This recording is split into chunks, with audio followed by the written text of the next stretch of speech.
Bonjour tout le monde, mon nom à moi, c'est Josiane, je vous souhaite la bienvenue sur ma chaîne YouTube et aujourd'hui ce fut une journée extraordinaire, désolée pour le linge mou, ça restera pas longtemps comme ça mais je prends le temps de vlogger parce que je vous avais promis de vous parler de Instagram et qu'est-ce qui se passe ici pour le Canada. Puis j'en profite pendant que Daphné était se dégourdir à la trottinette avec Simon.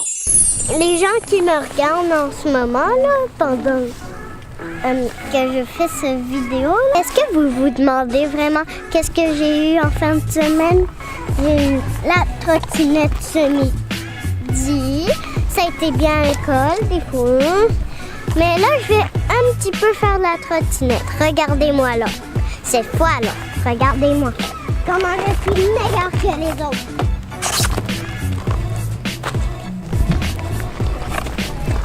Merci Glober. Grâce à la trottinette, je pourrai faire tout l'été la trottinette. J'aime trop votre trottinette. Allez, on recommence. Donc, qu'est-ce qui se passe avec Instagram? Je vais commencer par ça. Puis comme si vous m'avez suivi sur Instagram, vous allez savoir que j'ai eu une journée rocambolesque. Pour ceux qui ne le sauraient pas, ben aujourd'hui, tout n'a pas été comme je voulais, mais pour le mieux, donc tant mieux. Eh bien, Instagram, qu'est-ce qui se passe? On parle qu'on va bloquer les likes, qu'on verra plus combien de personnes ont liké la publication. Mon opinion là-dessus, c'est pas juste une bonne chose pour l'estime de soi, mais que les gens prennent le temps de regarder plus aussi le contenu. Puis pour les marques qui valorisent vraiment le contenu, l'essence du contenu, puis qui voient l'engagement réel. Un like, oui, c'est une forme d'engagement, mais l'engagement réel, c'est quand vous venez commenter, que vous venez tout simplement voir mon vidéo avec le nombre de vues, mais que vous venez commenter le commentaire et l'opinion des gens à mon œil en tant qu'agence marketing web a beaucoup plus de valeur parce que ça permet aussi d'augmenter l'optimisation des moteurs de recherche, mais aussi votre positionnement justement sur Google, mais votre positionnement aussi dans l'algorithme. Est-ce que ça va faire des changements dans l'algorithme?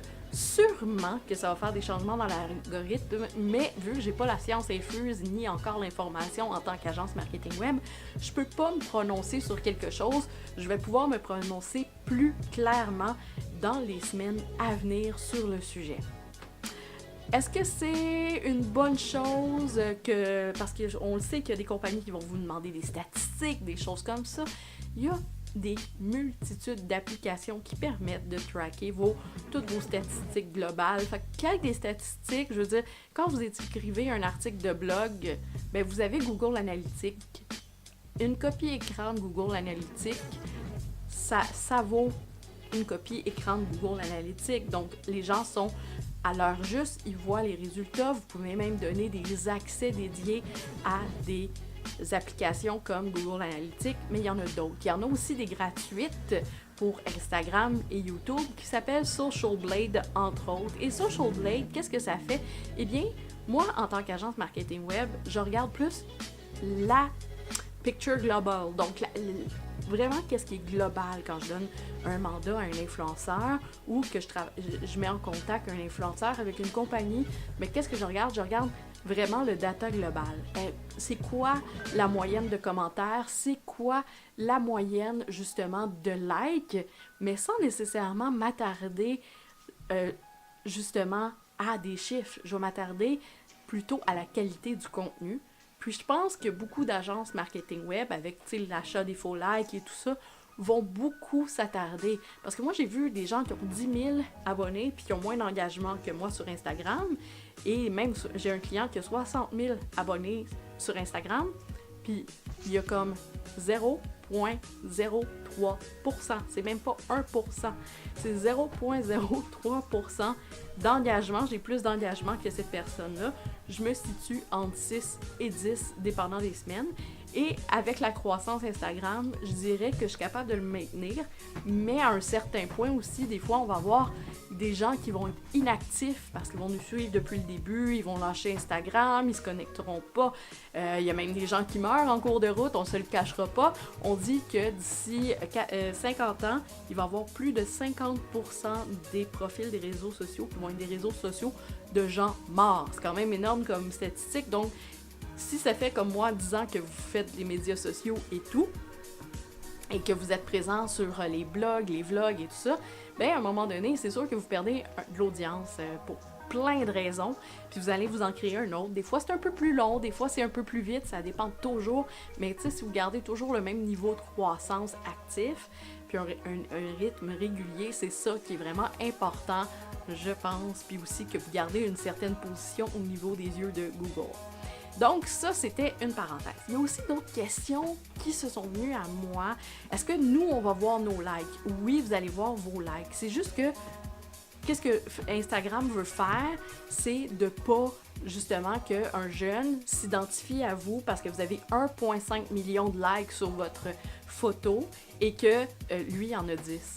Mais ça prend du temps, puis les gens, il faut qu'ils comprennent que ça prenne aussi du temps à se rendre là.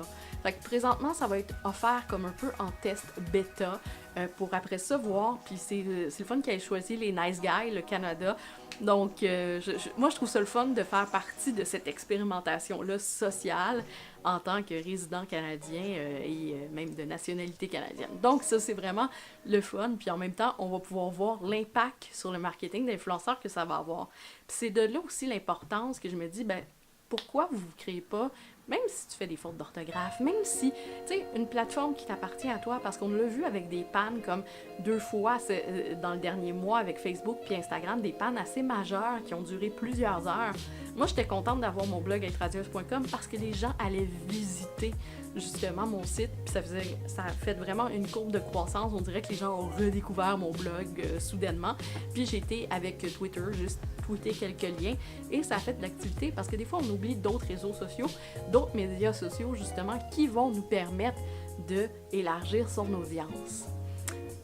La prochaine question qui m'a aussi beaucoup été demandée, c'est le hashtag pub, hashtag produit reçu, acheter avec mes sous. Quand est-ce que je plug ça? OK. Hashtag ad, gardez-les pour les collaborations payantes que vous avez reçues de l'argent en échange d'une publication Instagram, blog ou autre. Ça peut être hashtag pub, hashtag commandité, hashtag sponsorisé, dépendant. Tant que c'est clair. Puis je vous dirais aussi de l'écrire. J'ai eu la chance de collaborer avec telle compagnie.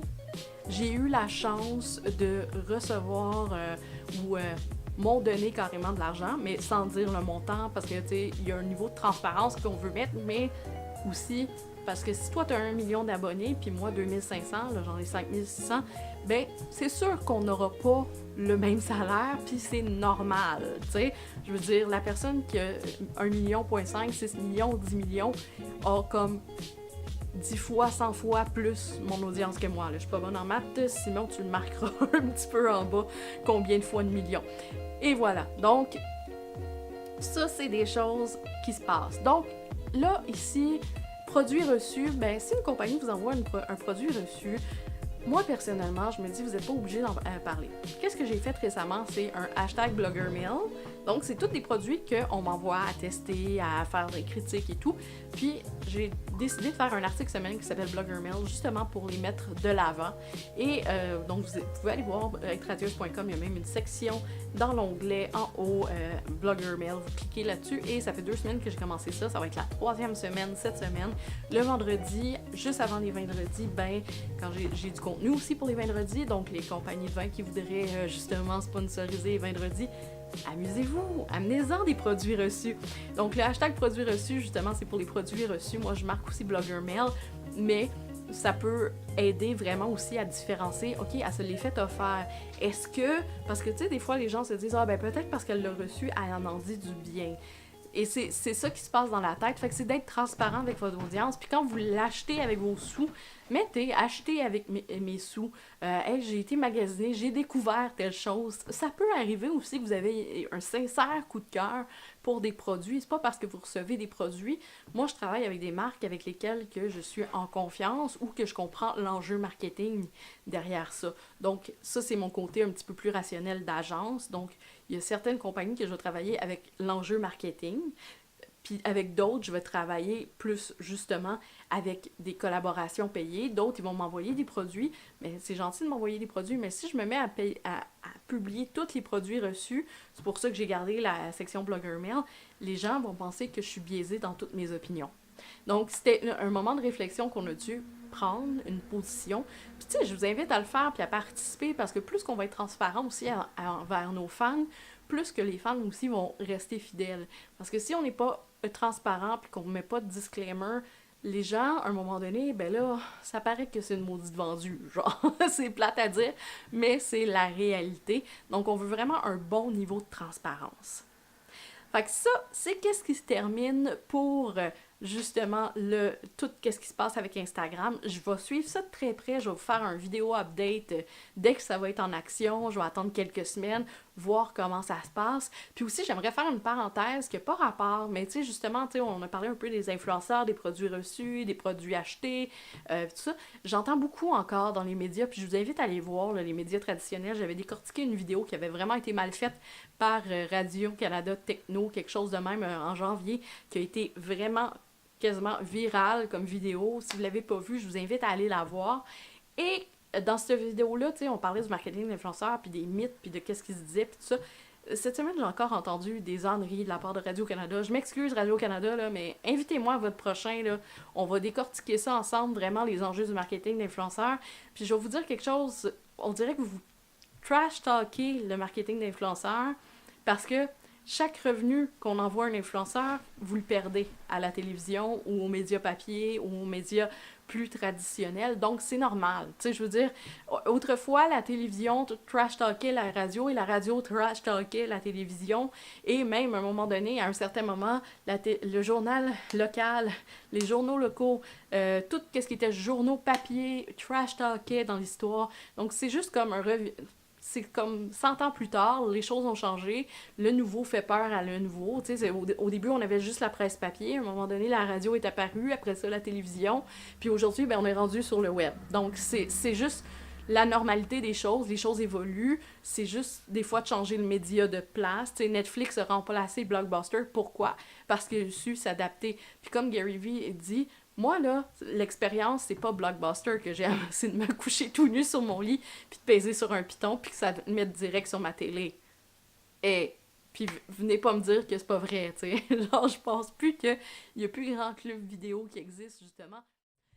Donc, ce qui conclut notre vlog. Prochain vlog, on se prépare pour une soirée au Halt 24/7 qui ouvre à Longueuil et à ne pas manquer. Donc, si vous voulez rien manquer, abonnez-vous à la chaîne. Puis, n'oubliez pas aussi de vous abonner à mon Instagram.